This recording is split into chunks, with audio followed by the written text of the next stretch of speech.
Assalamualaikum warahmatullahi wabarakatuh. Bismillahirrahmanirrahim. Alhamdulillahirrabbilalamin. Wassalatu wassalamu ala asyrafil anbiya'i wal mursalin Sayyidina Muhammadi wa ala alihi wa sahbihi ajma'in, amma ba'du. Yang kami hormati Bapak dosen Bapak Fikri Farihin MPDI selaku dosen pengampu mata kuliah studi hadis, dan juga yang saya hormati selaku teman-teman yang saya cinta dan saya sayangi. Di sini saya dan teman-teman saya dari kelompok 8 akan mempresentasikan makalah kami kelompok 8 tentang akhlak dan karakter anak. Di sini saya akan perkenalkan satu-satu dari teman saya. Yang pertama yaitu saya sendiri, Maulidiah, selaku sebagai moderator dan sebagai pemateri ke-1, dan juga yang kedua yaitu Hikmatul Fitriyah sebagai pemateri kedua, dan juga yang terakhir sebagai pemateri ketiga yaitu Musrifah. Dilanjutkan dengan saya sendiri yaitu pemateri ke-1 yang menjelaskan tentang hadis-hadis pengertian jujur dan amanah. Di sini jujur itu adalah suatu sifat dalam diri seseorang yang tidak melakukan kebohongan dari fakta yang sudah terjadi. Sedangkan amanah itu merupakan kepercayaan yang diberikan seseorang atau melekat pada diri seseorang itu sendiri mengenai tanggung jawab yang sudah dipegangnya. Jadi amanah itu kita sebagai guru itu mempunyai amanah, yaitu mempertanggungjawabkan anak-anak supaya menjadi lebih baik, supaya memiliki akhlak yang sopan, dan jauh lebih baik lagi. Itu tanggung jawab guru yang disebut juga amanah. Di sini ada hadis yang menerangkan tentang kesabaran dan tentang kejujuran dan juga amanah yang diambil dari hadis riwayat Imam Bukhari nomor 6015 yang menceritakan kepada kami Nabi Muhammad bin Utsman Ad-Mansyi Abu Al-Jamahir. Ia berkata, telah menceritakan kepada kami Abu Bakar yang menceritakan bahwa Rasulullah Shallallahu Alaihi Wasallam ia berkata, aku akan menjamin rumah di tepi surga bagi seseorang yang meninggalkan perdebatan meskipun benar. Aku juga menjamin rumah di tengah surga bagi seseorang yang meninggalkan kedustaan meskipun bersifat gurau. Dan juga aku menjamin rumah di surga yang paling tinggi bagi seseorang yang berakhlak baik. Dan juga setelah dilakukan pelacakan hadis dengan kata kunci amanah pada hadis kitab nomor 9 Imam Sultanera 2015, maka ditemukan hadis riwayat tersebut dari hadis riwayat Imam Bukhari nomor 6500. Adapun redaksi teks hadis tersebut itu menceritakan bahwa amanah itu telah disia-siakan. Tunggu saja kehancuran terjadi. Ada juga seseorang sahabat bertanya bagaimana kepada ahlinya, maka tunggulah kehancuran itu. Itu juga dari Imam Bukhari, dari hadis riwayat Bukhari nomor 6015. Jadi jujur dan amanah itu merupakan sifat yang tidak boleh di sifat yang harus kita pelajari. Ya, mungkin sekian dari pemateri saya. Materi ke-1 dilanjutkan kepada pemateri kedua, yaitu Hikmatul Fitriyah, yang akan menjelaskan tentang hadis-hadis tentang kesabaran dan juga tolong menolong. Dipersilahkan untuk saudari Hikmatul Fitriyah menjelaskannya. Assalamualaikum warahmatullahi wabarakatuh. Saya Hikmatul Fitriyah. Saya akan melanjutkan materi selanjutnya tentang pengertian sabar dan tolong menolong. Yang pertama yaitu pengertian sabar. Sabar adalah kemampuan untuk menahan diri dan tidak mudah terpengaruh oleh situasi sulit atau godaan.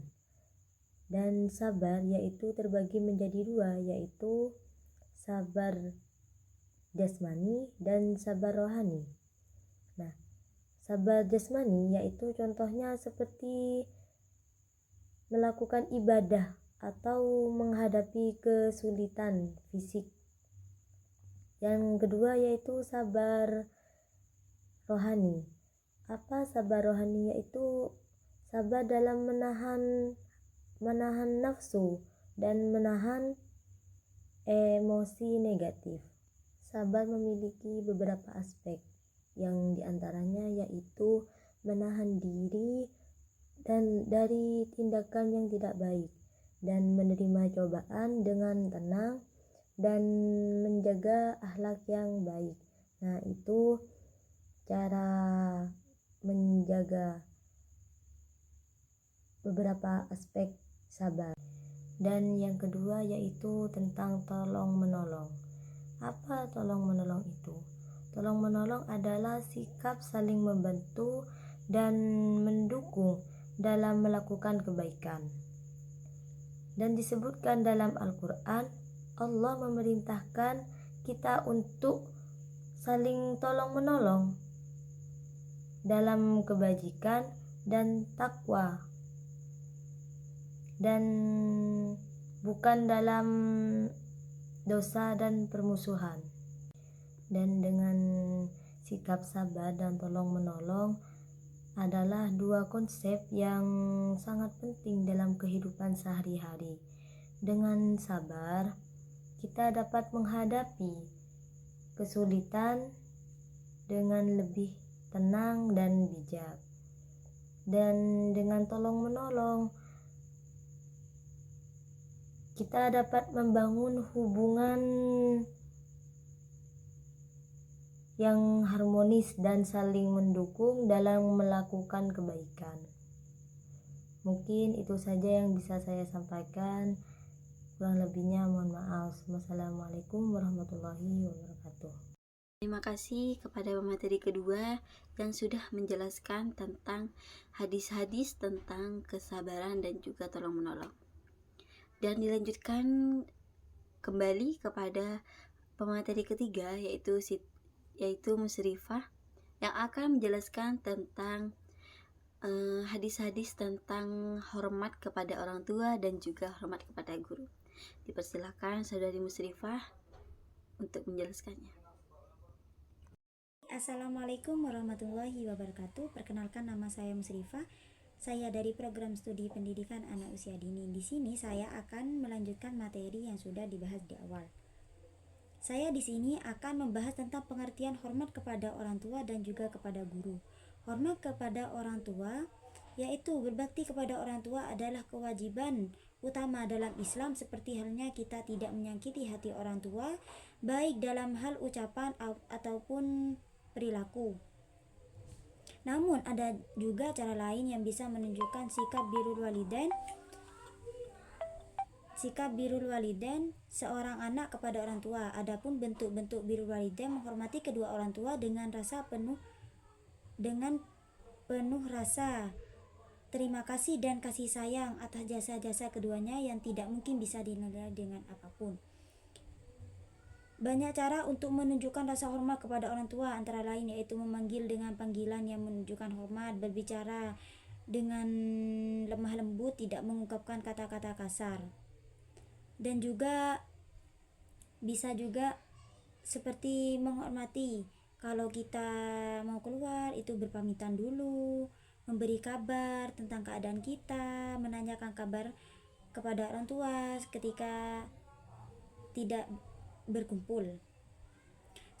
Sebagaimana hadis yang sudah diriwayatkan oleh Tirmizi, yaitu yang berbunyi ridallahu fi ridal walidain wa sakhatallahu fi sakhatil walidain. Keridhaan Allah tergantung kepada keridhaan orang tua, dan kemurkaan Allah tergantung kepada kemurkaan orang tua. Dan juga ada di dalam dalil Al-Quran Al-Isra ayat 23 yang berbunyi wa qadara rabbuka alla ta'budu illa iyyah wa bil walidaini ihsana imma yablughanna indakal kibara ahaduhuma aw kilahuma fala taqul lahumā uffi wa la tanharhumā wa qul lahumā qawlan karīmā.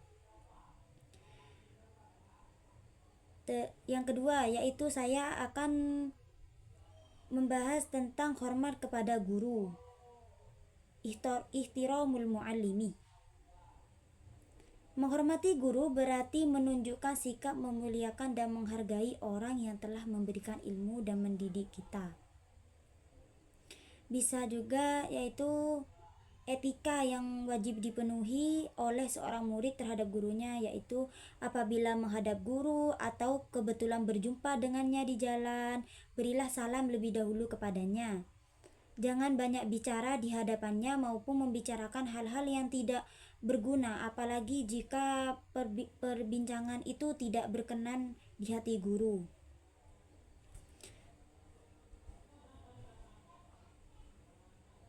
Memberi seperti mendengarkan dengan sungguh-sungguh saat guru menjelaskan, menjaga adab berpakaian dan ketika duduk di depan guru. Terus kita harus menghormati guru. Kesimpulan yang bisa kita ambil dari pembahasan ini yaitu Islam sangat menekankan pentingnya berbuat baik kepada orang tua dan menghormati guru, karena keduanya adalah orang-orang yang sangat berjasa dalam hidup kita. Melalui akhlak yang mulia ini seseorang akan mendapat keberkahan ilmu, ridha Allah, dan menjadi pribadi yang beradab. Mungkin itu saja yang bisa saya jelaskan. Kurang lebihnya mohon maaf. Wassalamualaikum warahmatullahi wabarakatuh. Baik, terima kasih kepada Musrifah yang sudah menjelaskan tentang hadis hormat kepada orang tua dan juga guru. Jadi kesimpulannya di sini kita di sini sebagai anak-anak harus mempunyai karakter dan juga sifat.